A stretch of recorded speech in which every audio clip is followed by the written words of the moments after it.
How to get ESPN on LG Smart TV. Step number 1, ensure your TV is connected to the internet. Navigate to your TV settings and select network. Connect your LG Smart TV to a stable Wi-Fi or wired internet connection. Step number 2, access the LG Content Store. Press the home button on your LG TV remote. Locate and open the LG Content Store from the menu.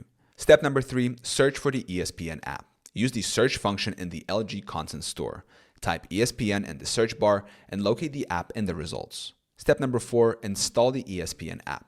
Select the ESPN app and click Install to download it onto your TV. Wait for the installation to complete. Step number 5, open the ESPN app. Navigate to My Apps on your TV's home screen to find the ESPN app. Open the app to proceed. Step number 6, log in or subscribe. Log in with your ESPN account credentials or create a new account. If you have an ESPN Plus subscription, log in using those credentials to access exclusive contents.